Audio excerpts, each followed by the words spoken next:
time for the Salt and Sass podcast, when we share our love for the wonderful world of board games with you, whether you're a gaming veteran or just starting your tabletop journey. Welcome to episode 74. I'm Suzanne. And I'm Mandi. Welcome back to the podcast, everybody. It is so nice to have you. Woo!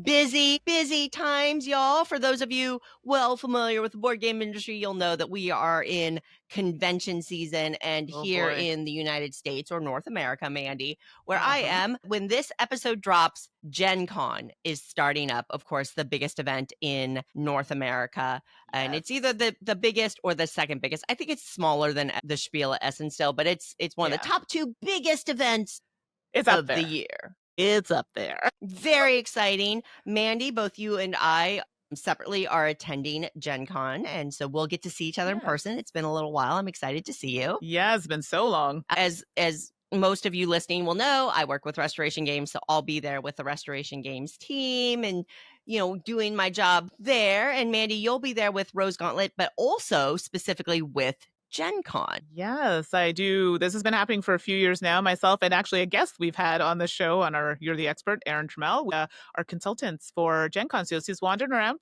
pull us for a chat. If you want to have a little discussion about how your con's going, we're up for that too. Yeah, that's my big role, but I will also be assisting with Rose Gauntlet Foundation in the BIPOC Lounge. So find us there if you're at Gen Con. Of course, we have to talk about our anticipation for Gen Con. Yes. So you're going to see that. We're going to serve up a supersized game pie full of games that we are looking forward to seeing at Gen Con. You know, games played. Mandi secured an amazing conversation with Dr. Dashiell. And so we have a You're the Expert segment coming up this episode as well. Mandi, nice work. Well, thanks. It's been busy. We've had a lot of interest, and a big shout out again to Aaron Trammell, who put the feelers out there for us, and so a lot of great guests coming up for that segment. Love it. So we'll want to get to that soon, but of course, first we have to talk about some of the other kinds of games that we love, Mandi. And I think this one's all you. It's been a little wonky lately, so I don't have any video games, but you, come on, bring it. This is what happens. So I get a little frazzled when things are a little wild in life. I mean, I think we all do that. And so there's no either. I shop. Sorry. I just say, I'm stressed. Retail therapy, right? Exactly. I need something to make me feel better, even if it's temporarily. That's a bit of the ADHD splashed in there, but you know what? It is what it is. Before I get into the games, not a ton of games, but I think you'll be interested in see what I've been playing. I need to tell you about my flip phone. Yes, I bought a flip phone. You're like, okay, whatever. No, it's one of the Samsung Galaxy. Gosh, it's like the longest name ever. Samsung Galaxy Z Flip 7. I think that's the order of it. Oh, anyway. It's not a flip phone. It's a folding phone. Folding. Sorry. Well, you have to say flip because they have a folding phone which folds like a book, and the flip folds like a clam. Oh my good gravy. Or flips like a clam. So if you're watching the video, I'm sorry for those who are not. I'll show you my very cool case. So a quick description. It has a lot of rhinestones in purple and a lot of purple flowers and pearls, and I have a little chain that hangs off of it, and it in fact does fold. So if you're not watching, I'm sorry, but if you go online, you'll know what they look like. Anyway, very excited. It's very you, Mandi.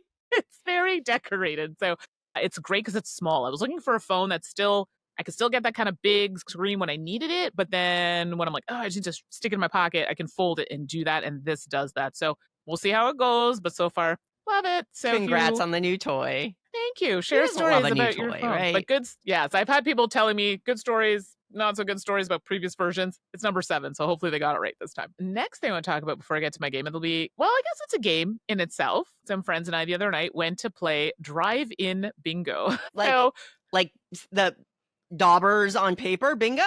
You got it. So amazing. And it's drive-in, which is great. So I live in, I wouldn't say the country, but I definitely live closer to that neck of the literal woods. So this place was even further than where I live. So it's all country, but it's all good. Everyone's really pleasant. It's nice. And a few of us got together and we drove out to, there's like a fairgrounds, and during the year they have events. And I didn't realize that they had this bingo, and it's so close to my house. I was like, we got to go. So you go with your car and you can pull out your chairs and tables and sit outside and do your bingo. So you pick up some sheets. I don't know, for those who do play bingo, you get 10 big sheets, but within each sheet there's I don't know if it's 8 kind of cards, full cards. And then each colored sheet plays differently. So you might have to do a regular bingo. For those who don't know, that's on each sheet either getting all four corners or getting a vertical, horizontal line, or diagonal line on your sheet. And then you could be like, bingo. There were some other ones where you can get like a plus sign or like they did a C,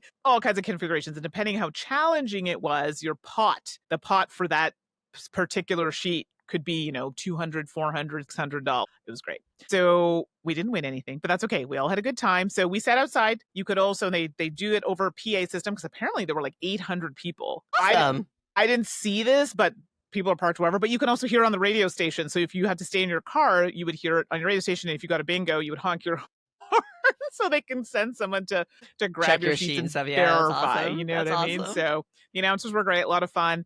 There was barbecue. So we got there early to get some barbecue. And they are known for making your favorite pies. So yes, What? they had tons of pies. So I ended up What? having a coconut cream pie, just like a slice. And then my friend Isabel had lemon meringue. There was a friend who had butterscotch. They had apple, blueberry, like so many pies, and they sold out. OMG. I'm mad at you now. Why? I'm mad at you for a few reasons. You did not send me a photo of these pies. That's true. I was too busy daubing away there on my... Fair enough. Fair enough. Anyway, so I wanted to share that with you. So if you are in my neck of the woods, for those who do know, if you're in Ottawa area, it's in the West End. And yeah, I think they only have 2 or 3 more nights of bingo, but the next big thing will be the fair, the carp fair. So anyway, had to share my experience with drive-in bingo. We had a lot of fun and highly recommend. Okay, on to other games of the digital variety. I've mentioned the game Amerizone, The Explorer's Legacy. I just wanted to let y'all know if you're interested in seeing what it's about. I do a solo stream of that, maybe like an hour or 2 a week. It's a puzzle game. I didn't realize this game is like an older game and they revamped it. So we've been having a lot of fun. Last 2 sessions ago was hilarious because there was a glitch. And I'm like, I can't find the button. How do I get out of this thing? Come to find out it was a glitch. Somebody was very kind and was like, Mandy, did you figure it out? I think I can help you. We got it. We're back in action. So if you want to check out a puzzle game, it's not too expensive, seemingly not too difficult, although hard to say that watching me play. Quite fun, actually. So Amerizone, The Explorer's Legacy. And I know Slivers listens to the podcast, but Slivers, my friend Brian, and I would be playing Elden Ring Night Reign. So this is not a new game. It's been out for a little while. Yeah. But I played the original Elden Ring with the co-op mod. So it's meant to be played solo and people can kind of pop in. I was like, yeah, we're not doing that. So Slivers and my brother and I played through Elden Ring together, and that was a lot of fun. And Elden Ring Night Reign is meant to be played with 3 players, so you don't need a mod to do that. And so Brian, Slivers, and I will be playing this on Wednesday nights after Gen Con. Please come and support me because I think I died like 3 times in the tutorial. For those who don't know, it's a Souls game, so it's hard. And I'm not laughing at you because I know I would do much worse than that, than you on this. So I'm not laughing at you. Pretty sure my friends will be carrying me here, but you know what? We're having fun. What are friends for? That's what friends are for. Come join the fun. So that's all right now. I do have a long list of games that I will be playing just with everything that's been a little wild. I'm sure Suzanne's in the same boat. So after Gen Con, we'll have a little bit more. And King Domino is actually one on our list that... yeah, the digital King Domino. It's so cute. I'm hoping to do a stream soon, so we'll see if that can happen. If not, something we can talk about later. Anyway, maybe we can, can we play online against each other? We should. We should try and do that. That'd be fun. Okay, we'll set that up. All right. Well, I think we're going to talk about crowdfunding. Mandy, I know you don't have anything for crowdfunding this week. It appealed to me this week. Good, so yeah, it's all I you. do. Oh, girl, get out of my way. Move out of my way. It's my turn now. There's a song there, but I won't sing it. Oh, yeah, I'm not going to sing that one. It's our podcast. It's not like we're held to any standards other than our own, but yeah. All right. So I do have a campaign I want to highlight, but first I want to share some breaking news that GameFound bought Indiegogo. Did I know that? I feel like you told me this. Well, the news broke today. So the day that we're recording this on Thursday, the news broke today. So this is pretty hot news that the platform GameFound bought Indiegogo. And you know what this means for crowdfunding, I mean, beyond their press release and their interviews, who's to say? Indiegogo had a lot of groundwork early on, but they just fell behind. They had a different funding model in that with a Kickstarter or a GameFound, the money is collected when the campaign completes and they achieve their goal. Indiegogo had more of a sliding thing where when you backed the project, your money was taken at a time. And if you met a funding goal, great, but you could still retain the funds that you got, even if you didn't, hit your goal. Right. And from a marketing point of view, et cetera, for a variety of reasons, it just never became a darling of some of the larger industries that use crowdfunding, including high-end consumer electronics and tabletop games. So I think Indiegogo kind of, fell behind. And then, of course, a few years ago, Awaken Realms started GameFound to focus exclusively on games initially. So I'm wondering, with Indiegogo, are they going to expand, beyond their GameFound brand? And who knows what they're going to do. And, again, I have run a campaign on GameFound. Granted, it was a couple of years ago now. And as always, Mandi, even as you and I were doing our Gen Con anticipation, we try to be really mindful about the people that we promote and the games that we promote, because there are so many great games. If there's a game made by a person who I know is a bad actor, or a publisher I know is a bad actor, I don't need to promote it. There's no game important enough for me to knowingly go against my morals or my values, especially now more than ever, to promote a freaking board game, right? Absolutely. Don't care. So we try to be mindful about that. How that relates to GameFound buying Indiegogo is I would just encourage our listeners to research projects and research platforms. GameFound, of course, is founded by the same people who have Awaken Realms, which is a board game publisher. And Awaken Realms is quite open in their embracing generative AI and producing very questionable assets at times using that technology. They are fairly unsympathetic to the wide variety of artists and graphic designers in the board game industry, saying why this is hugely problematic. Of course, that's on top of all the terrible environmental impact that these systems have, etc. Of course, Awaken Realms was also involved in the kind of attempt to revamp Puerto Rico and decolonize it. And that ended up going a little bit awry as well. So that's news for the industry for sure. We don't know how it'll fall out. I'm not saying I wouldn't use GameFound again, per se, but it's definitely, I am viewing this news just as okay, not with any particular enthusiasm. Like I've seen some people going, oh, great, more competition for Kickstarter. Or I've quite frankly seen other creators who've said, oh, this is not a big deal because I've had problems here or whatever. So we'll see where that goes. So there's some board game news living up to our New Year's resolution that we would talk about news in the industry a little bit more. Absolutely. Beyond that, all right, I do have to pump a campaign. Okay. Because Flip Voyage is on Kickstarter. This is a flip and write, roll and write game by Stephen Aramini, who is a designer I'm a huge fan of. This is a sequel to a game called Flip Town, and these are poker hand-driven roll and write games where, you get these cards, and not only do the cards dictate the areas that you can mark to try to optimize your score, but then you form little poker hands that also score as well based on the cards you choose. It's a super fun mechanism and a super fun system. I really liked Flip Town, except some of the colors were it was orange and brown. Yeah, I remember that. And it was hard for me to see. It looks like with Flip Voyage, they're evolving the system. They're going nautical with it now. And it looks like they've also, from my perspective at a quick glance, improved the graphic design as well, which I'm really excited about.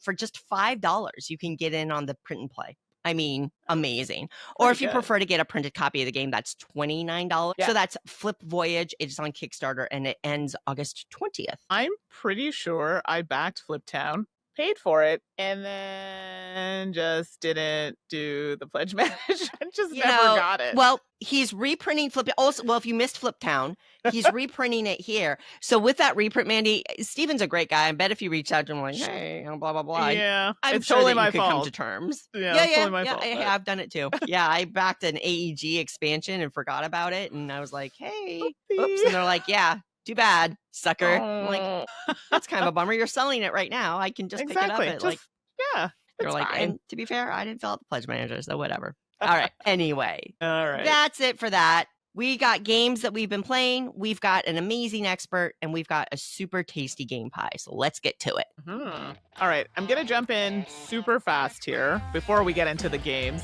Because I know what? No, games now, Mandi. It's games. It's just, I need to talk about, and it's funny because I forgot to, let me see if I can do it now. I was going to talk about it, but Suzanne talked about it. Here we go. Azul Duel. It's gonna be super quick. I'd love to hear what you think about it. Super, super quick. So Azul Duel was designed by Michael Kiesling, art Maeve de Silva, and published by Next Move Games. And it is a 2-player game and takes about 30 to 45 minutes. I'm not going to go into a deep dive here because Suzanne has already covered this game, but I hadn't played it yet. So I did finally have a chance to play it. I liked it. Now, I was terrible at it because, so just a quick kind of recap. In Azul Duel, you still kind of have the same mechanism where you're taking tokens off the little, I don't know what you want to call them, but little trays, we'll call them, and still kind of putting them on your sheet and then moving them across to a display. But in this case, you have kind of, I don't know if they're cards with like the colored tokens on them that you have to put on your board. And in order for you to kind of progress and get points, you need to have these cards and then have the matching tokens push over, but they can only come over on those cards if you filled that row. And then there are some that are like a wild token. Like if you complete all of that, like there are 4 spots, and if you complete 3 of them, and then there's a special token that can go on there. And depending where the tile is, how far over, it will depend on the amount of points you can get. There are other little things, like they have these tokens that you can get once you've reached kind of the bottom of a pile on some of these trays that have matching colors of the tokens. And it could be both halves have the color, or just half of it has a color. And you can use those to kind of finish off a line, so to speak. If you had a space, you might need more than one to do that, but that's a possibility. So that's a very quick kind of general idea. And then after X amount of rounds, whoever has the most points wins, because you're going to calculate points like the regular Azul, like after every round, to see which ones are touching horizontally, vertically, that sort of thing. I'm terrible at it because it does require you to really look at those tiles and pick ones that work. Do you know what I mean? Like, I'm like, oh yeah, this looks good here, putting 0 thought into it. I'm like, why did I do that? I have an unfinished line of yellow here, and that's never going to get done, which is exactly what happened at the end. So I do like the fact that you have to think about placements of those tiles and then which ones are picking up. I didn't get a lot of negative points in this, which I found was good, but that doesn't mean that I played very well. So I could see now, and this is where it's weird. Like, do I think, like, if I had to choose between the regular Azul, because I think the regular Azul plays really well with 2. I agree. So I'm like, it just adds like a little extra zip to it. Do I think if you have the regular Azul, would I be like, yeah, run out and buy it? No, probably not. That's my opinion on it. I mean, I'm lucky enough that I did receive this as a review copy and I have it. Great, you know, but if someone was like, I have the regular Azul, should I go and get the other one? That's my opinion. No, I think you'll have enough play with the current version that you have. And it also plays with more players should you want to play with more people. Doesn't mean it's a bad game. I just don't think it's warranted to own both. Again, my opinion. So overall, I enjoyed it. 2-player games for me are really tricky to get played. As you can see, it took me so long to get this one to the table. So for me, it doesn't fit well into my household. People who are 2-players, like, yeah, I love 2-player games, and they want to have that extra something different with the Azul, with, you know, just some of the mechanics in it. Great, but it's not necessarily, in my opinion, like a must-have. So those are just my quick thoughts on fair enough. Azul Duel. Yeah. Well, thanks for, I'm glad to hear your thoughts. And I mean, ultimately, I kind of landed in the same place. You know, it wasn't bad. It was more complex. I was surprised at the jump in complexity from Azul to Azul Duel. And I agree with you. I like Azul at 2 players. And so, you know, I'm good. Yeah, exactly. Sorry, so I jumped ahead. So you might as well jump in. No, please. Game. I want to hear about Wizards and Company. No, you go first. And then it's like, I feel like those squirrels. So no, I couldn't. No, after you. No, after you. No. No, please. I insist. All right, fine. Get out of my way. All right. First up for me then is Ofrenda. Ofrenda is designed by Orlando Sa and Andre Santos, and it's got illustrations from Alex Herrerias, and it's published by Osprey Games, plays 1 to 4. Ofrenda is the altar that is used to celebrate during the Day of the Dead, the Mexican Day of the Dead. And the Ofrenda is the altar where you're putting the photos and the homages to your relatives and loved ones who have passed. And the aesthetics and the layout of everything in the game really reinforces that setting and that theme, which is cool. Ofrenda, from a mechanical point of view, is a card and tableau building game. So you're going to have a market of cards. Cards represent your family members. And there is a black and white side and a color side. It's the same person, the same illustrations, it's black and white versus in color. And you are drafting these cards along with some candle tokens or marigold tokens that you are collecting, and you place them in your special tableau board. And based on adjacencies and conditions, at the end of the game, you will score points. And I mean, thematically, I don't know, points means that you built the most beautiful Ofrenda for your Right. family members to visit you at, Okay. I think. That's cool. Points. Win with points. Cool. So you're going to, on your turn, you've got a row of cards and then you've got tokens associated with them. You draft a card and you draft a token. You can take the two that are associated with each other, or there's a way you can pay marigolds to switch that out to get exactly what you want. When you draft a card, you're going to place it into your very nicely constructed board. Each card has conditions on it. So maybe one person wants to be surrounded by green cards, or one doesn't want any curtain cards around it, or things like that. And you're going to do this 12 times. There are 12 slots on your board. Game ends after 12 rounds. You score. Most points wins. Very straightforward from that point of view. So you have the cards that have the scoring conditions, and they all have icons on them as well, right? They're going to like, oh, this one has a candle and is the color blue, that kind of thing. Candles are little tokens. They also have scoring conditions on them. As well. So as you're drafting that, you're building them out. And what you're going to be doing is that the tableau board is actually a pyramid. So you have 5, 4, 3. No, 3. Yeah, I think it's 5 spots at the 5, 4, 9, 10, 11, 12. Yeah, 5, 4, 3.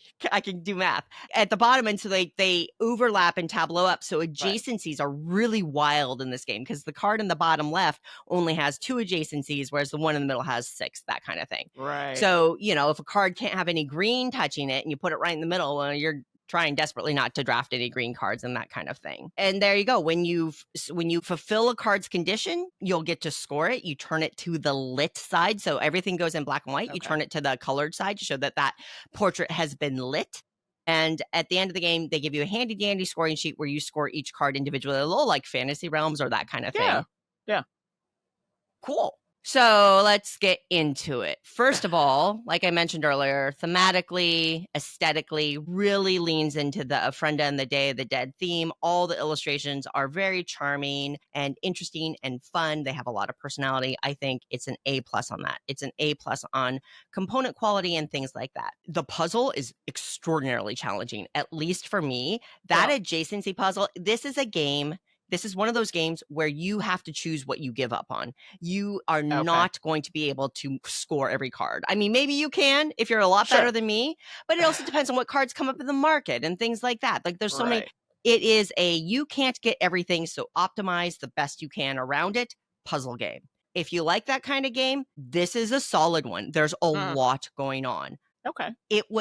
It takes longer than I thought it would. It seems like a light game. It seems like it's 12 rounds done, bang, bang, boom. You are agonizing over every card, and you can really hose yourself if you draft the wrong card in turn 4 and you're like, well, fudge. And it is what it is. It's just a board game. It's not a 2-hour game or anything like that. But I was surprised at how brain burny it was for the puzzle. I thought that was cool for me, not cool for some of the people I played with. Did not like that. I gotta be honest. Yeah. I personally did enjoy it. Beautiful game, cool setting, very cool puzzle, hard puzzle. That's Ofrenda. I feel like I've seen this. Is this a newer game? It's newer. Yeah. Okay, that's what I thought, because it's one that I was like, oh, this looks like it's interesting, but if it has a puzzle aspect, I'm kind of here for that. Yeah, and I mean, if you like that kind of tableau optimization, it's gonna give you a workout. Okay, I'll have to check out Ofrenda when I have a chance. Well, we go from, I guess, puzzles to, fighting animals, fighting goblins, fighting things. Yeah, I don't know where that was going. Okay. Wizards and Co., the game that I played, the first one I would talk about. And this is designed by Flaminia Brasini, Virginio Gilli, Stefano Luperto, and Antonio Tinto. Art is by Miguel Coimbra, and it's published by Sinister Fish Games. That's for 2 to 4 players, and it plays in about... On the box, it says it plays in about 30 to 60 minutes. Okay, we'll talk about that. And it's retails for about $32 Canadian. I think this game is newer. Like, it's newer to me, but I don't think it's new. But we'll talk about it a little bit. So this is a game where I feel like it has I'm going to say programming element, but you can tell me if I'm wrong when I describe it. So what's going to happen are players are going to get decks of cards. So you have your own deck of cards, but the cards are numbered and they are going to have different types of, I guess, magical beings on them. And they're going to have abilities that they can enact once they've been placed out in the, I'm going to call them dungeons, but they're little boards that are game boards, but they're separate. So you'll have like a little dungeon over here for one, and then another one that's your second one. And I think it's a third one. I think there are 3, and there are going to be places where you'll be able to place your cards around them, you and other players. So everybody starts off with the same deck. So you have to make sure that you're pulling the same numbers, and then you'll have a separate deck for, I forgot the exact terminology, but they have these other kind of monsters that can come into play. They're like more boss type monsters. They don't always come to play, but they can. And then anything else that's not part of your deck will just go back to the box. So you'll have your deck of cards, you draw a set amount of cards in hand, and then from there you're going to be playing to these kind of dungeon areas. Now the goal of the game is to collect gems, and each of the spaces on these dungeons will have a gem that you could get, or not so good things. I like to call them like the coal, but they're gems that give you negative points. The gems wasn't the official name, and sorry, it's evading me right now, but they have a spot where you don't want to go there. It gives you bad things. And there are some spots that give you nothing. And now keeping in mind, this will resolve if your cards are still in play. We'll see how that happens. And then each dungeon kind of has like another kind of treasure chest or something that there are 2, like a gold and a silver. So whoever is in first place will get their choice of the 2, and then whatever's remaining goes to the second placed player. So on your turn, you're going to play cards either face up or face down, and depending on how you play your card will depend on how many you can play, and then how many you get to draw. So for example, how you play them. So if I played 2 cards, they both have to be face up, versus I could play 1 card face down and then I can draw X amount of cards, versus if I play 2 cards face up, I don't draw any cards. So your hand will just might get a little stale if you keep doing that, and you may want to have some cards in hand to play. So this is how it goes. So you do that. Someone else may play something a little differently. Secret information is kind of important because you may not want someone to see what you're about to do and like, surprise! And then, when things get resolved, you might be able to boot someone of a spot, move somebody, overtake somebody, whatever the case may be. And sometimes having the information open, people can move your cards elsewhere, or they have a leg up and be like, okay, I know how I'm going to defeat this. So some cards are resolved as they're placed. There are some cards are resolved when we kind of resolve a dungeon once it's been filled. There are various ways that they resolve, or depending on the space it's in, things like that. Once a dungeon is kind of filled up with all the cards, so all the spots have been allocated a card by, whatever players, then you're going to resolve it. Oh boy. And this is where cards that were going to be face down will be brought face up, and then you're going to action whatever it says on the card. So you'll have things like, and I probably should say, some of the cards have a numerical value, so they have a strength number on them. So it might be like, if this card is across from a card and it's higher than, that card is defeated. Do you know what I mean? So someone could have been like, yeah, I had a lockdown on that, but you have a card that gets rid of it, or potentially moves a card. Or you might have a card that's there. It's like, if you don't think you're going to win this fight, you can move it to another area. So there are different ways around it, but you are never guaranteed that you're going to win an area just because you have a high valued card. Someone else's effect could boot you out. So that's literally how the game plays. And then there's like a stack of these treasure chests or whatever. So once you get down to, this is like the timer in the game. Once you've done that, gone through that pile, then the game will end. And so you go through this a few times, the different dungeons, and then you're going to count points based on gems. So you want to try to get an array of gems, so different types for your sets. So it's a little set collection of your gems.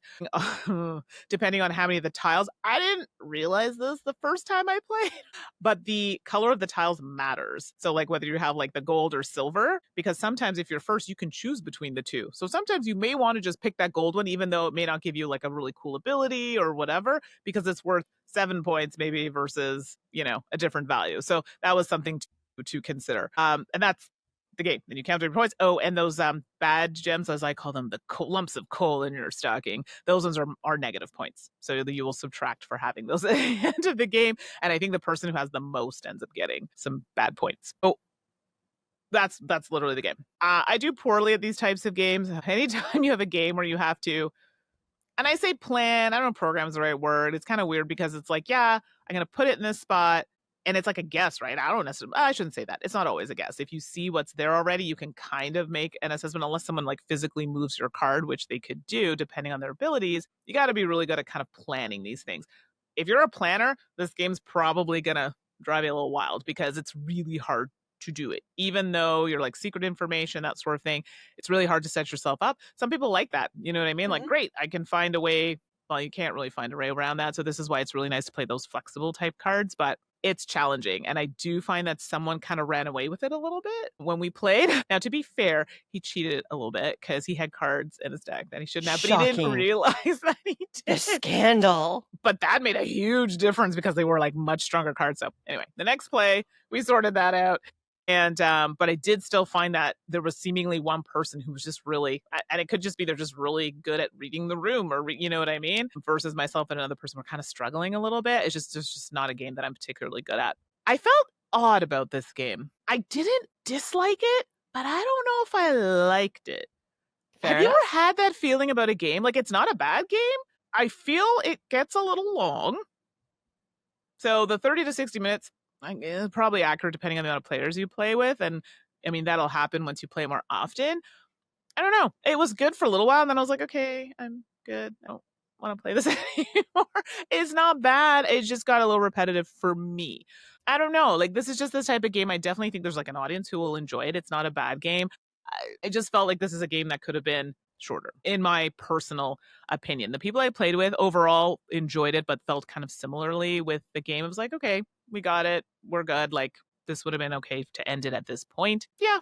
There were tiles, like we said, you know, there are so many games coming out. It's, you know, some will hit, some will miss. Doesn't make it a bad game, but like, we are in the privileged position of, sure, if it's not a hit for us, we will move on to the next thing. Right. And that's if you like those kind of surprises and you are like, yeah, okay, I like to kind of attack and be surprised. Maybe I can, you know, maneuver the way things are without 100% knowing information and hidden information that appeals to you. This is probably a game you will like, and it's not overly complex. So if you want to play with a slightly younger audience, you can do that as well. It's cute. For me, it's probably not a game that I would like reach to and go, yeah, let's play that. I don't think it was exciting enough for me either. I want a story there. Like, there needs to be something else or something else to go with the game. It just wasn't enough for me. So Wizards & Co. I think it's a decent enough game. It just wasn't for me. There you go. All right. Next up for me is Courtisons. This is originally published by Catch Up Games, but it's distributed in North America by Pandasaurus. Designed by Romeric Gallonier and Anthony Perrone, and illustrations by Naomi Chevalier. And this is a pretty lightweight card game. So you're going to have cards that represent 6 different families, I guess, elite families, and you're trying to impress the queen. So you get this neoprene, you actually get a little neoprene board that rolls out that represents the queen's table, I guess, and you have a slot for each of the families and the queen in the center kind of thing. You shuffle up these cards and deal out a few to every player and start the game from there. I will immediately call out, you know, not only do you get this little rollout board, but then the cards themselves they're larger than normal cards and they are gorgeous. They're so beautiful.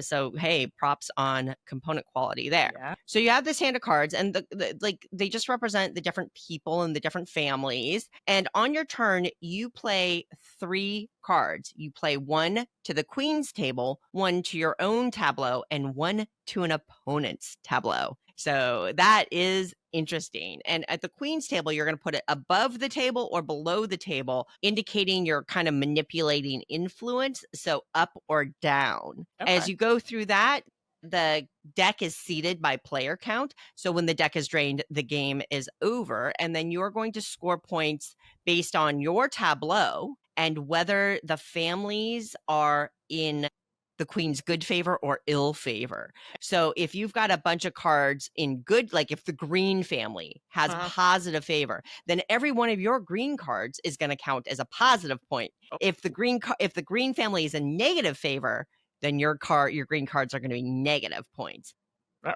There are different special cards in each family. So the spies, I'll get to that actually. So you have assassins that will remove cards when it gets played. You've got nobles that are worth 2 points. And then you have these spies. The spies.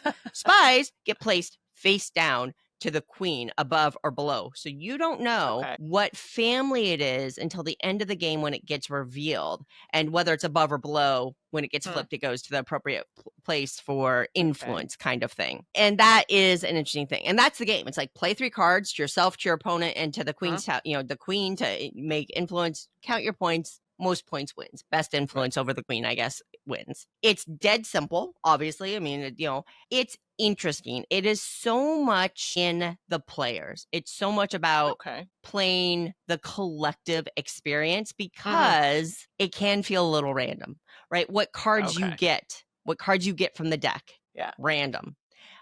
What spies get placed, you have no idea, right? And manipulating the queen, you can see where the influence is moving, but how much you can, you don't have a lot of control over that. And swings of that can be really problematic. And then if you don't get the right family of cards that you can play to yourself, or if somebody just messes you over by keeps on playing negative cards to your tableau and you can't stop them, it is what it is. That said, in the right mood with the right group in the right moment, I think it's actually a lot of fun.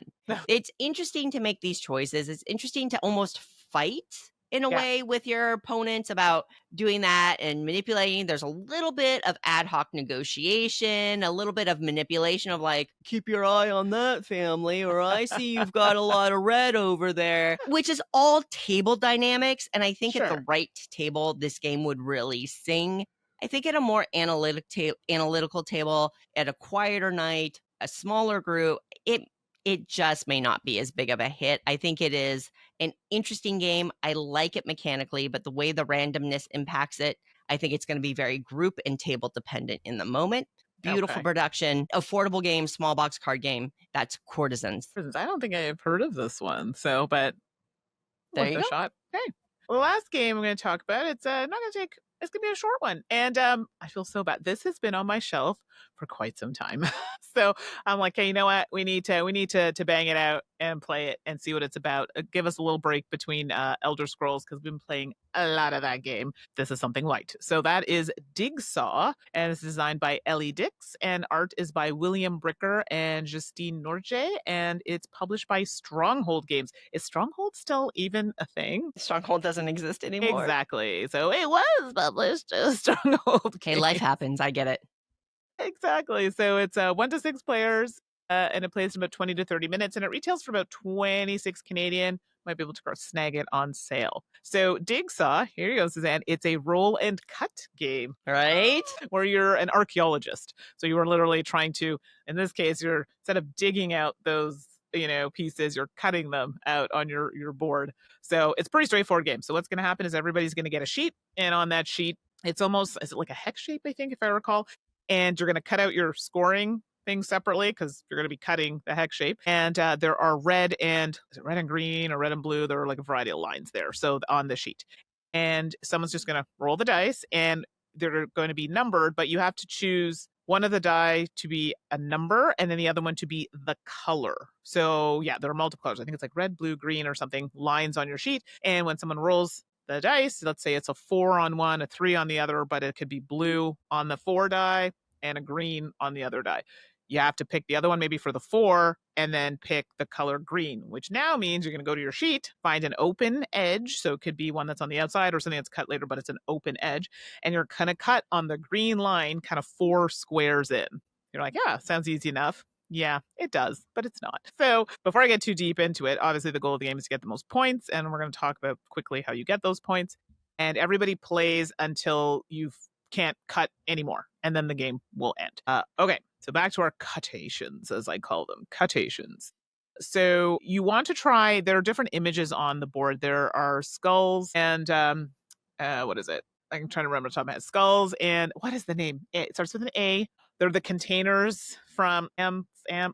Why can't I think of the name of it? Oh my God. Sorry, you're on your own on this one, kiddo. I have No idea what you're talking about right now. Okay, don't judge me. I'm so tired, No everybody. judgment, no judgment. Yeah, it's been Okay. it's been a lot going Anyway, on. you'll know what I'm talking about, but they're these Okay. containers. We'll just call them Okay. containers for now. That is I'm not what rolling they're with called. it. Starts with an A. Okay. You'll have those. There are diamonds, and then you'll have some that are like numbered, but the numbered ones will be in the same colors as some of those images I told you. So if it's a skull and you see like a 3, and they'll both be white. So you want to cut those out together. And the reason why you want to cut those out together is because they give you extra cuts. So on your turn, you take your roll, but if you manage to cut out just, for example, a skull and like a white, I think it's in the shape of like I can't remember what it is, but a star or something like that. Then if you cut out the skull, which is white, and a white star together, nothing else on that paper that falls from what you're cutting, I will now get an extra 3 cuts anywhere, as long as it rules following the rules open edge. Doesn't have to be exactly where you were cutting, but somewhere, which could then lead to you cutting off something else. Let's say a blue diamond, and you had a star that was 2, and that fell off, just those things. Now you can do an extra 2 cuts somewhere else. So I mean, it could ramp up like that. And so that's always a thing that you want to do. And also those items, not the stars, but like the skull or the gems, those will be worth points at the end of the game, depending on how many you've cut out. Now, making sure that they're cut out, I believe they have to be on their own. They can't be with other artifacts as well, which can be tricky. Then they also have ones that are numbers, and if you can just cut those numbers out, those are just straight up points. They're so hard to get because they're so small, so you really have to be specific where you're cutting. There are other symbols, but you get the idea. For any time you cannot cut the full amount, then you have to cross off. So on your score sheet, you'll have, like, for example, say the diamonds, because they're the probably highest valued thing there, and it'll say like 6, 5, 4, 3, 2, 1. So anytime you are unable to make your full cut, you have to cross something off. So either from your diamond line, your skulls line, whatever. Obviously crossing out the highest number. So now each gem, for example, if it was like, I'll just cross one off here, instead of being worth 6 points, each gem will be worth 5 points. But if I end up in that same position and I'm like, oh, maybe I'll choose to do the gems again, now my gems are going to be worth 4 points, right? Because I've now crossed off the 5-point value. So it decreases the value of your artifacts depending on which one you choose. That's literally the game. And they have pads with varying difficulties. So they have some with like stones, like you can't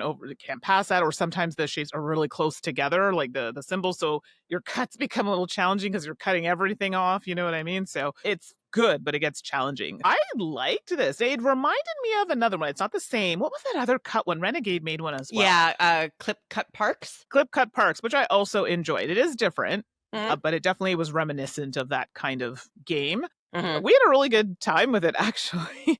You'd hear everybody going, shoot, no, those dice are terrible. So whoever rolled the dice, I felt sorry for you because you were getting blamed for bad rolls. But I really liked that everybody had a different way of cutting, and people were still able to get like a decent amount of points depending on whatever strategy you took. Like every time I played it, the scores were really close because some people really focused on getting points on the artifacts and really making sure they weren't overcutting. Other people just didn't care, right? And they were just like, nah, I'm just going to keep getting those extra cuts and pushing for the, specific like points or whatever. I just liked that a lot. And, we were just having fun cutting things. So, and I like the fact there were different challenges in the box, like different ways of playing. So the replayability was really strong there. They gave you scissors, like the nice, child proof or what the ones that the safety children. scissors. They have to be safety. Scissors. There's no way they could put like fine tip The pointy scissors ones in there. Yeah, exactly. And they even like little ruler markings on them, and stuff like that. It was quite nice. So for what came in the box, I thought it was pretty good. So if you like that kind of, change on a roll and write or, card kind of flip and write kind of thing, try this cut type roll and write games. DigSaw, I enjoyed it, and I'm a little sad that it sat there for so long. But we're gonna try and play through all the different sheets and see how it goes. So there you go. Well, I just want to interject here. I declined to review DigSaw because obviously we're not bastions of journalistic integrity here or anything like that. We're just girls who like board games. But, like I try to disclose, I never review restoration game products, and I always disclose whenever it comes up that, I work with them. That kind of being forthright, I think, is important. And I'll just add anecdotally, I declined to review DigSaw, even though it's the type of game that I love, because I actually, in the industry, there's a program called the Tabletop Mentorship Program. Right. And years ago, I actually mentored Ellie Dix, Oh, the I was going to designer. say the name sounds so familiar. And so I just didn't feel it would be appropriate for Sure. me to review a game of a former mentee of mine for whatever reason, you know. And, No, that makes even if I sense. did, I would be honest and blah, blah, blah. And I would, you know, disclose that I had a personal relationship with Ellie. But I love hearing this so much. And look, Ellie is a superstar. That woman, not only is she really a motivated game designer and she's very, very smart, she works her butt off. And Mandi, you and I know what I'm talking about. As soon as I said, some people in this industry just work tirelessly. Oh, yeah. And some people have to work a little harder because of things. And Ellie does the work. And it's been so great. I've seen her more and more growing in the industry, establishing more presence in the industry. And she deserves it. She's an amazing person and a great designer. And I'm so happy to see her succeed. And it's great to hear that you enjoyed a game that she designed. So that makes me really happy. Yeah, it was very strong and everyone enjoyed it. So yeah. That's awesome. Sounds good to try it.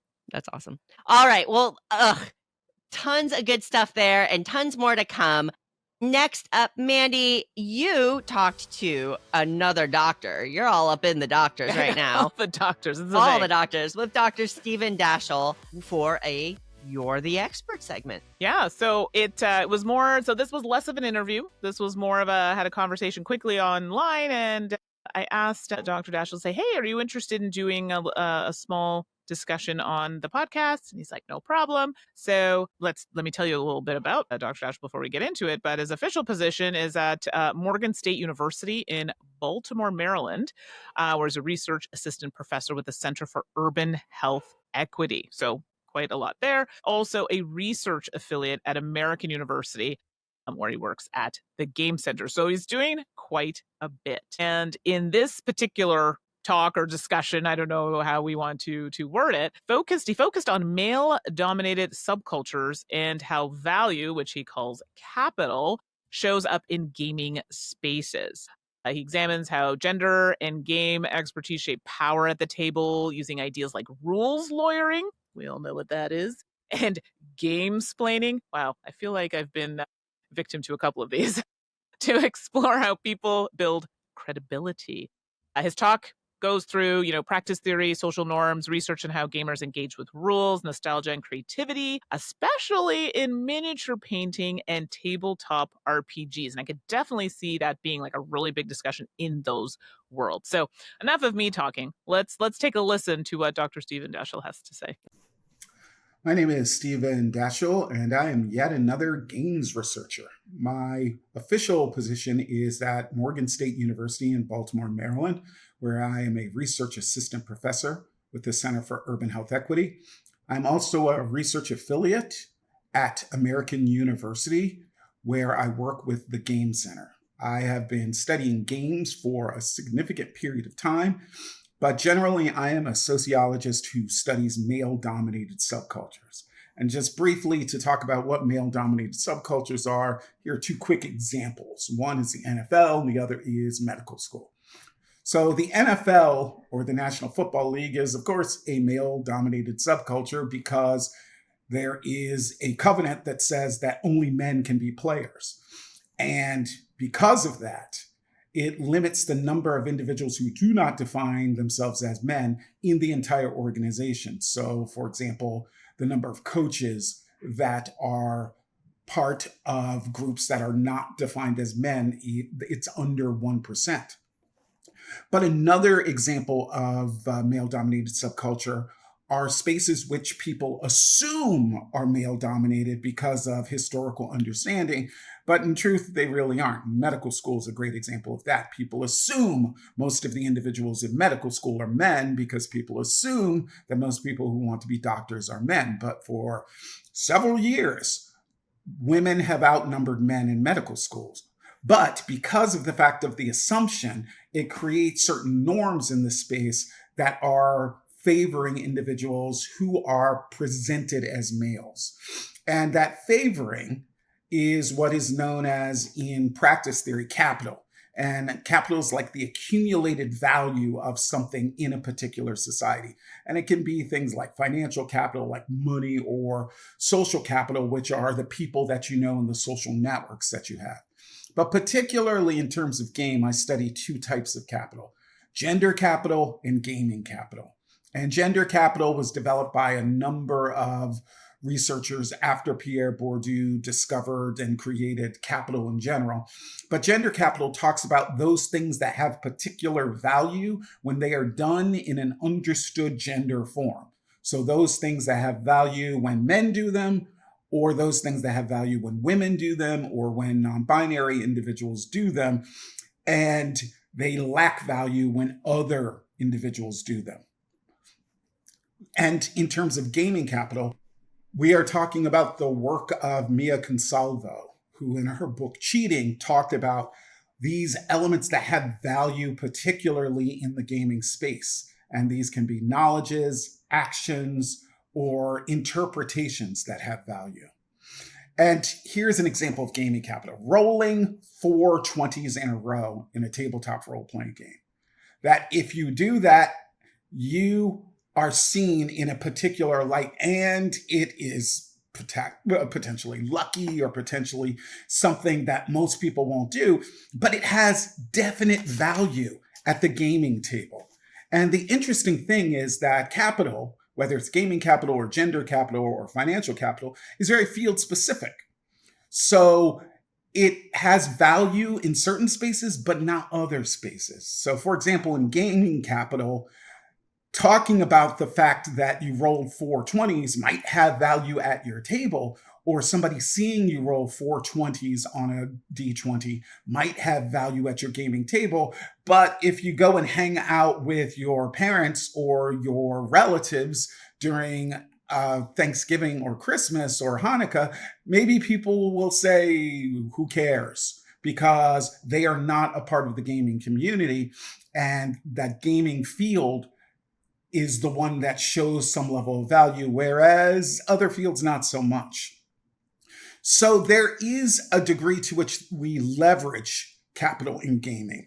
And I have looked at in a number of my studies ways in which gender capital is leveraged in gaming. So for example, knowing the rules, and I have written pieces at the journal called Analog Game Studies, looking at issues such as rules lawyering, where is individuals arguing with the game master about, or other players, about the interpretation of the rules, or game splaining, which is when someone potentially does something not correct and someone else takes the opportunity to explain to that person what they should have done or the thing that they don't clearly understand.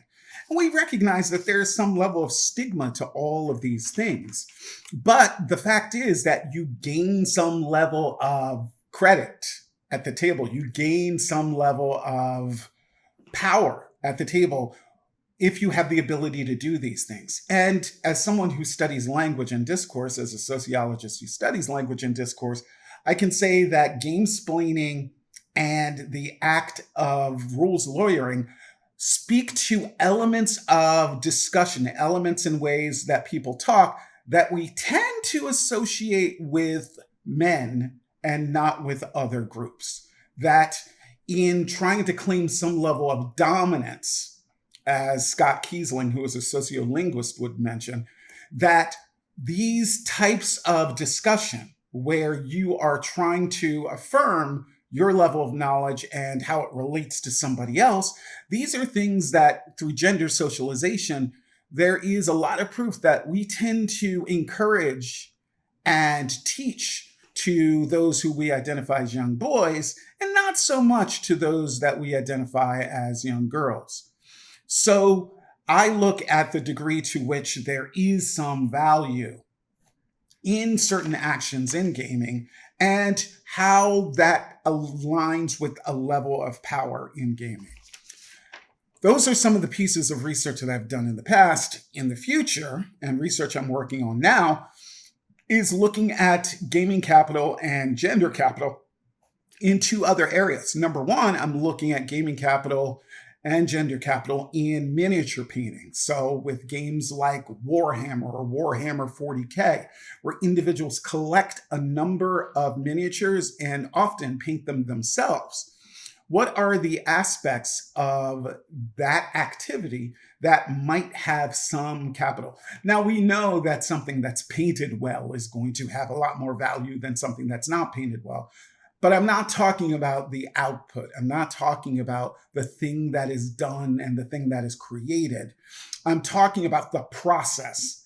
And I am going to start a series of interviews, particularly talking to men who are engaged in miniature painting, and talk about what are the things that are valuable to them, what are their outputs, their level of outputs, what do they like about what they do, what do they think is valuable, what are the key pieces that take a part in the act of miniature painting that show value to them. Because I am surmising that there's going to be some level of gender capital that's associated here, mainly because of the act of creation. And that when we talk about men as creatives, that there are going to be aspects of discursive gender capital that play out. And I'm also looking at capital in nostalgia and game preservation, and the degree to which there is a level of value in keeping with the quote unquote old rules. And I have a piece that's coming out very soon that actually looks at that and looks at those subsets of tabletop role players who really put a lot of value on nostalgia, and how nostalgia then and your connection to the oldest versions of games, so D&D 1E or D&D 2E, otherwise known as AD&D, that there is a level of gaming capital if you can relate to these in more than a historical way of having read them or having owned these elements, but actually having participated and been a player throughout the various iterations of games. So those are a number of the things that I look at in terms of my research. It is really guided by practice theory, and practice theory is about those things that we do and those interactions we have in the social world that have some level of value and understanding and have historically had value. And the way in which we reproduce these practices over and over again, and potentially the way in which we change those practices. And all of this adds to a large body of evidence and research that I will be looking at hopefully for a long, long time. Well, thank you, Dr. Stephen Dashiell. Yeah. So grateful for you to take your time to share that with us. I mean, I love Mandi, Aaron Trammell's work, and hearing this, Tanya Pobada's work as well in this space, the academic study of gaming and the culture and the analogies between real world culture and how the intersection of demographics and identity and your experiences in that space. I love seeing it academically studied because I think it's really, really important work. And this is very cool. Yeah, I have to say, like, the whole social behaviors, and maybe that's because I took sociology, and I'm sure there were a few of us who did that in university, but in gaming and how, especially in this particular conversation, it's like speaking about like gendered expectations. I feel like that's something that happens. Like, are we cognizant of that? Is so much of it's just programmed deep. Exactly. You're not like, And that's why I was kind of glad that this discussion, definitely happened. And I think people can relate to some of the things that, he was talking about, like this rules lawyering, and some of that stuff is just ingrained in gaming and not realizing, hey, maybe that's not, and I'm going to say the norm, but that's not a norm we should be continuing. Do you know what I mean? Like, maybe that's a way that things were done back in the day, but that doesn't mean it should be that way now. Yeah, I love it. I think that there are experiences that I deeply relate to, right? Because I've been in gaming for 30 plus years now, and it feels validating. I got to admit, it feels validating to hear experiences and studies done that kind of prove out what I experienced, and talking about how exactly what you're saying, things happen. Just being aware and growing your knowledge and being mindful to improve as you move forward, that's a good thing. That's a good thing. And studies like this and work like this that Dr. Dashiell is doing contributes to that improvement. So that's very cool. So thank you for that. Yeah, thank you so much. If people want to learn more about Dr. Dashiell or even chat him up or anything like that, where can they find him? And of course, folks, we will put this information in the show notes as well. So it'll be easier to find. Yeah, absolutely. So super quickly, I think we have here, this is probably contact information here. Stephen.Dashiell, Dashiell, and it's Stephen with a V, at morgan.edu or Dashiell at american.edu. And some other places to see access to his work in its entirety would be american.academia.edu's /Stephen Dashiell and www.researchgate.net/profile/Stephen Dashiell. Yeah, we'll just put that in the show notes. I don't think anybody can really get. Sure. Sometimes I'm reading it out. Sometimes people are just listening and they're better memories than I do, but it is there. Yeah. Researchgate.net, academia.edu. We got it in the show notes. We'll cover you there. It'll be there. Check it out there. It'll be there. All righty. Well, before we wrap up the show, we got to serve up a delicious dessert. This one is overstuffed because, of course, it's our Gen Con 2025 anticipation pie. Oh, boy. This is a big one. It's that time, folks. It's time for your board game dessert. It's time for Game Pie. Game Pie, of course, is when Mandi and I serve up a selection of games curated by our whims and our superior taste.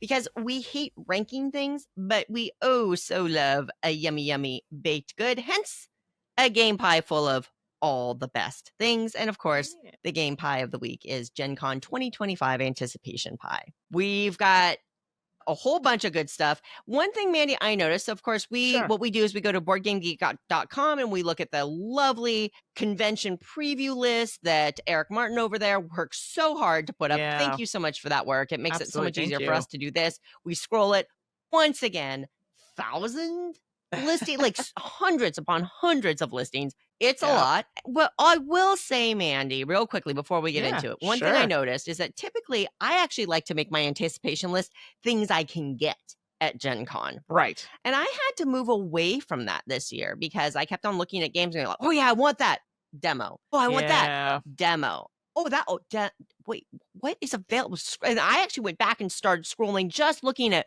what was for sale versus what is for demo. And it feels like way more, there are way more titles for demo and not a lot of new titles for sale. Right. And if I can project and not trying to get all grumpy about it, I think that I think I'm right, because I always do. And I think it is a direct result of some of the terrible tariff things that are happening.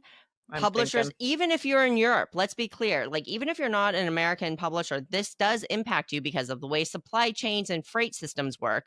In fact, I know Ignacy from Portal Games talked about how his big title that he wanted to release at Gen Con couldn't get to the shore on time. He's not an American publisher. You know, it impacts everybody. Absolutely. And I think that when the tariff news hit, I think a lot of publishers had to instantly panic, hit pause, figure out what the heck they were going to do. There may have been a window of opportunity, or they figured out a solution, and then they all hit go. So one, you've created a freight issue, not created a freight issue happens with that. And two, a capacity issue happens at the manufacturing, because you can't stop everything and then just hit go and the manufacturers all have all this capacity just ready to roll. Exactly. No, it doesn't work that way. So I suspect there are a lot of titles on demo only that were supposed to be for sale that aren't. And I'm betting it has to do with that. So my list this time has a lot of demo only games because I didn't have any other choice. As does mine. So we'll try to identify them if we can. I don't think I put them all in there, but if I can, down, Sass. If I can, I will. But please don't get mad at us. All right, enough of that. Mandi, would you start us off? Yes. So my first slice of Gen Con 2025 anticipation pie. Well, I feel it's been a while since Uva and I have, I've seen a game that, This is an Uva game? I had no idea.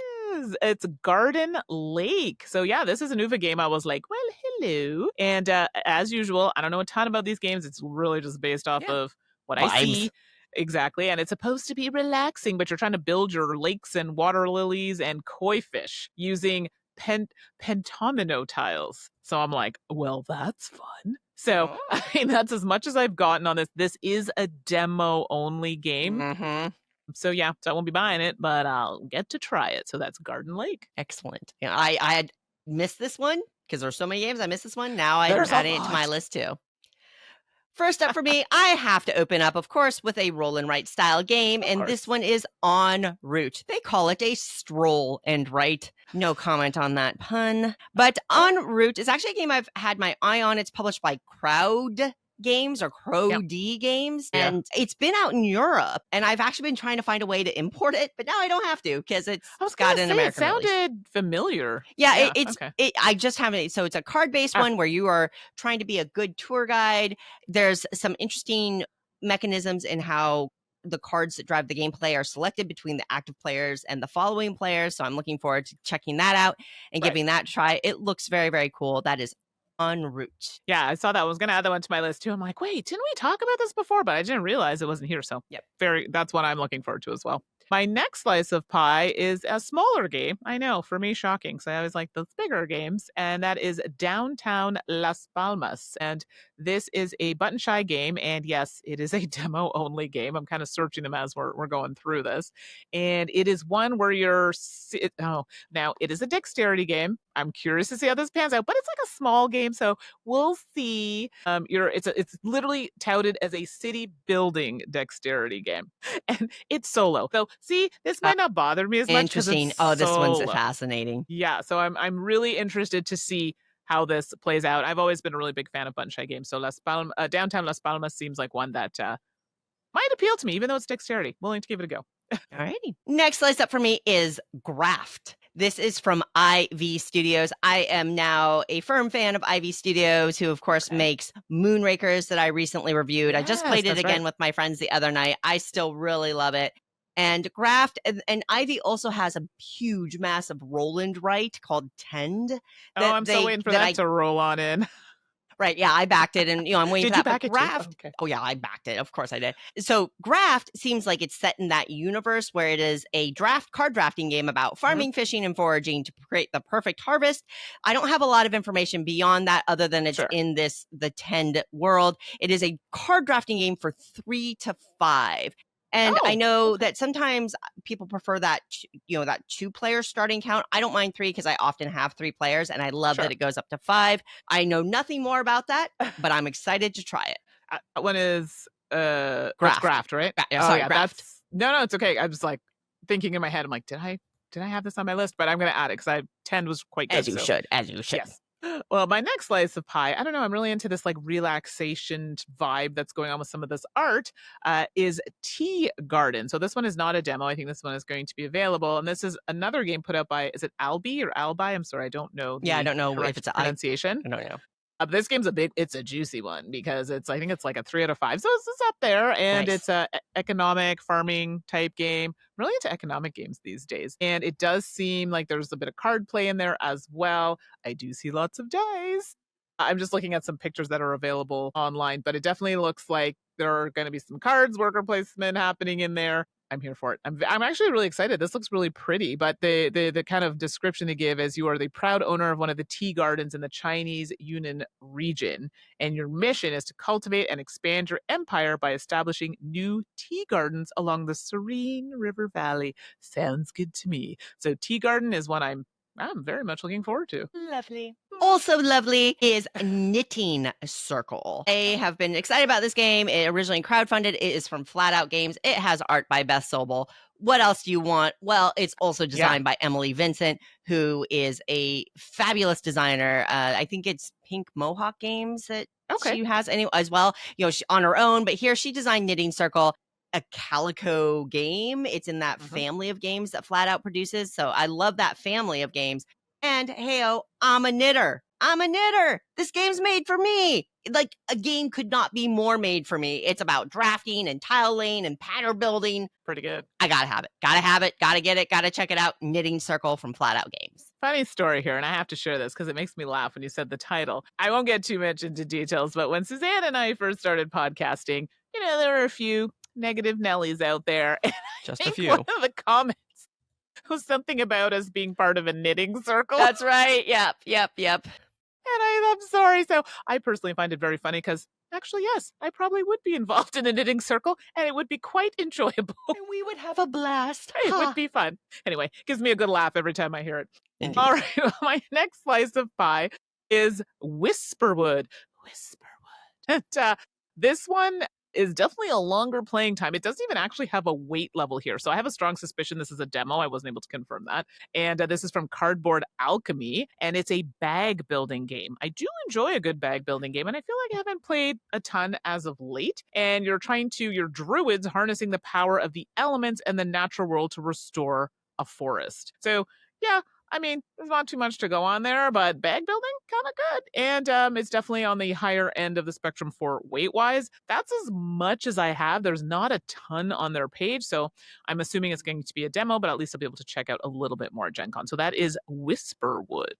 This is one I missed. I'm going to take a peek at the BGG page after this because that sounds great. Super good. Next slice up for me is Suna Valo. This is originally published by the Game Builders, and I believe it's being imported by Capstone Games. The first thing that caught my attention on this is the designer is Andreas Odendahl, which is a designer that I typically really enjoy their games. This one's going to be maybe slightly a little bit heavier, but not really. I don't think so, actually. And this is a 2-player only game. Not sure where that puts you, Mandi, especially with the mech. I'm not sure it's a Mumsy kind of game, but you are building a farm in a solar punk world. So it's a farming game in a futuristic setting, but with Andreas and, doing the design and some of the kind of action drafting and player powers and things that are involved here, it looks really intriguing to me. So that is Suna Valo. Yeah, I probably saw 2-player and went, understandable. Yeah. But it sounds good. So it might be one I'll check out anyway. It's the tricks. Yeah. Well, my next slice of Gen Con 2025 anticipation pie is Tabriz. And I could have sworn this game, was this game out before? I'm not sure. It's actually available to purchase. This is from Crafty Games. It's not too heavy. It's like a, 30 to 60 minute type game. And it is an engine building game. So engine building, I know, Suzanne, you like those. You're actually quite good at them, if I recall. But I don't know if the name means anything to a lot of people, but it's definitely where you're trying to gather materials like silk, camel hair, apparently, and plant dye as you weave Persian rugs to fulfill commissions and earn prestige. I mean, that sounds like it could be fun. Anything with that kind of strategy. It does seemingly, there's some solo. When I say AI, I don't mean... Right. Atoma, yeah. Thank you. Yeah. So if you are a solo player in these types of games, it does seem to have a lot of options there. I love how it says, relaxing yet clever strategy favorite. Yeah, these games are never relaxing for me, but it does sound interesting. So Tabriz is one I'm looking forward to seeing. Love it. Yeah, I got to play test at Unpub, the Tabriz card game that Randy's working on, the designer's working on. Just saying. Very cool. Oh, that's right. This is Randy's game, It is. It's a Randy Flynn design. Yep. Fantastic. All right, next slice up for me. There and Back Again. The Hobbit. There and Back Again. It's a Lord of the Rings Hobbit, actually the Hobbit themed game from Office Dog. It is a roll and write game by Dr. Reiner Knizia. Yo, what? You're going to roll dice. You're going to be drawing paths. That's in the world of the Hobbit. Hello. Sure. It's got a solo mode. Hello. Must have There and Back Again. The Hobbit, There and Back Again from Office Dog.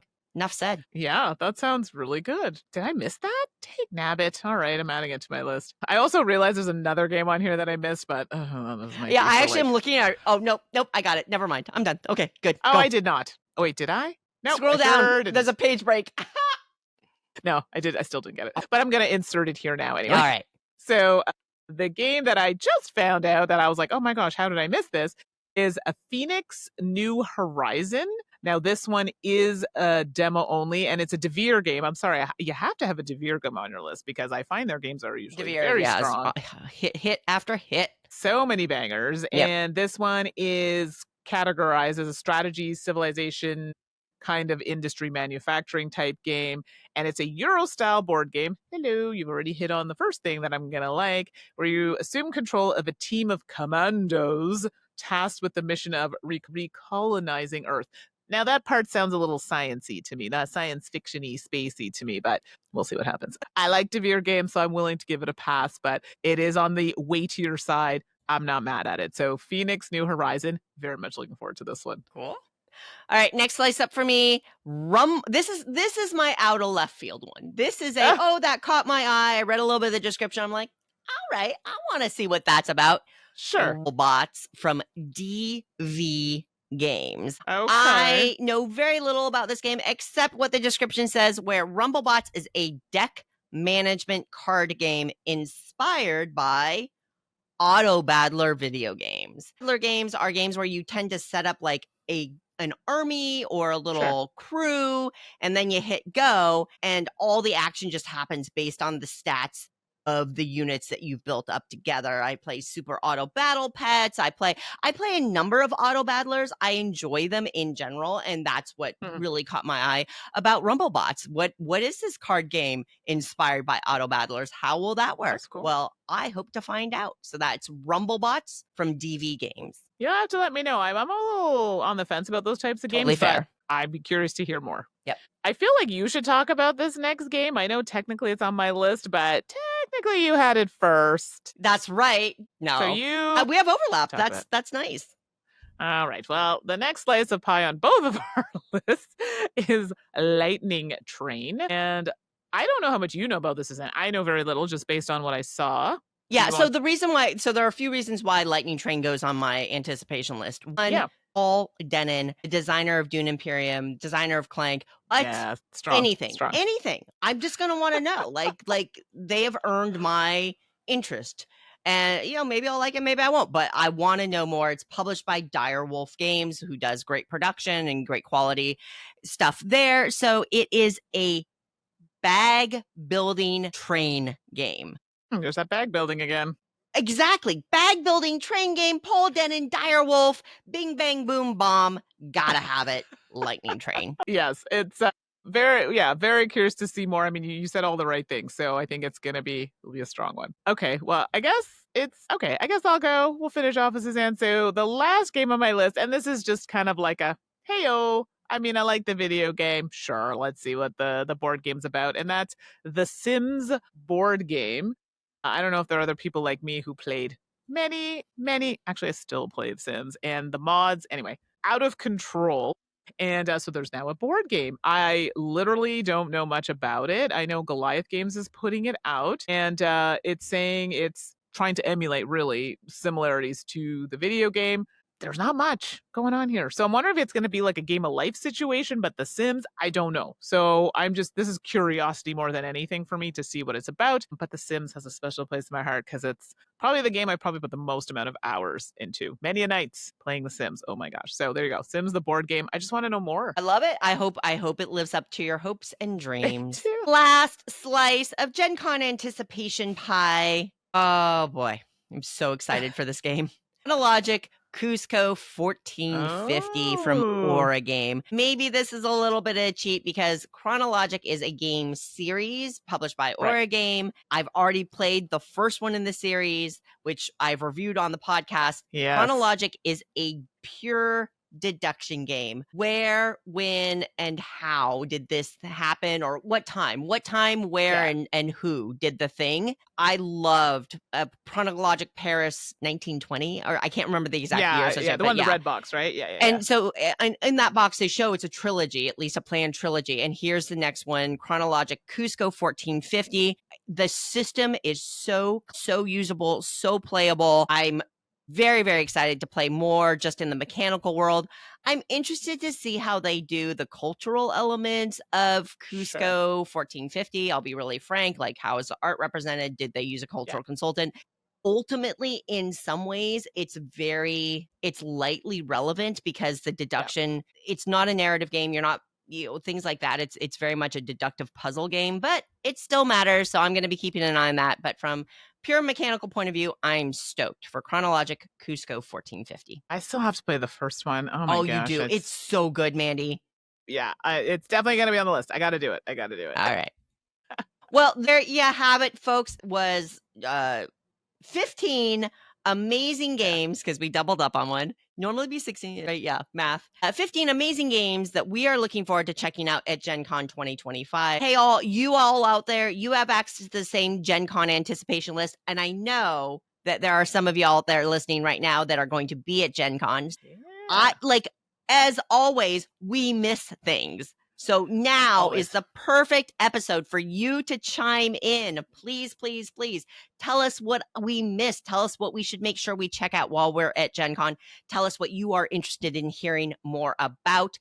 You can always reach us at saltandsass@gmail.com, saltandsassgames@gmail.com. You'd think I'd get my email correct after years of doing this. Or better yet, chime in on our Board Game Geek Guild thread. That's Guild 4131, Board Game Geek. And we will have a thread for this. I want it all. So drop your comments there. Or it's also fun to hit us up on the socials. You could do that too. Yes. Socials. My gosh. Sorry. It took me a minute. I'm like, wait, what? It's been a long day. It's been a day. You might be watching us right now on the Twitch or possibly the YouTube. You can find us on those places at Salt and Sass Games. That's Salt and Sass Games. You may also find us on Blue Sky, and there we are at Salt and Sass. Salt and Sass. For me, you can find me on, well, Blue Sky and Instagram. Those are seemingly the only places I am right now at Mandi. That's Mandi with an I. And you can find me on Blue Sky. I am at 425 Suzanne. Nope. Did we say the forum for BGG? We did. My gosh, y'all, I need to get some sleep. I think you had a brain fart. Yeah, you need a nap. No, seriously, it was like anyway, ADHD moment. Okay, keep going. You're all good. Thanks for looking out for us. I appreciate that. What I was going to say, speaking for Mandi, I'm going to speak for you too now, Mandi. Please. Hey, if you are lucky enough to go to Gen Con, find us, say hi, chat us up, tell us what you've seen that is interesting. Tell us how much you hate the podcast. Tell us how much you love the podcast. Sure. We want your tips, your hints. We want to say hi. We want to meet you. Some of y'all, you make that effort every year, and it's always great, like our little con convention family. I love that. So hope to see some of you at Gen Con. And just remember, folks, it's just a convention. It's not the be all, do all. If you cannot attend Gen Con, you're missing out on a crush of people, hot weather, long lines for food, sore feet. It's not necessarily all it's cracked up to be all the time. Yeah, exactly. But whether you get to go to Gen Con, whether you don't get to go to Gen Con, just make sure you are taking care of yourselves, staying hydrated, and playing a lot of games. We'll see you next time. Bye, everybody. Promotional consideration has been provided by game publishers in the form of review copies of games. If you'd like to support the podcast, please check us out on coffee.com/saltandsassgames. Thank you for your support. We are also part of the Goonhammer Media Network. Check out more of their content on media.goonhammer.com. Salt and Sass is produced with love by Mandi and Suzanne, and we'll be back next episode with more salt, more sass, and more games.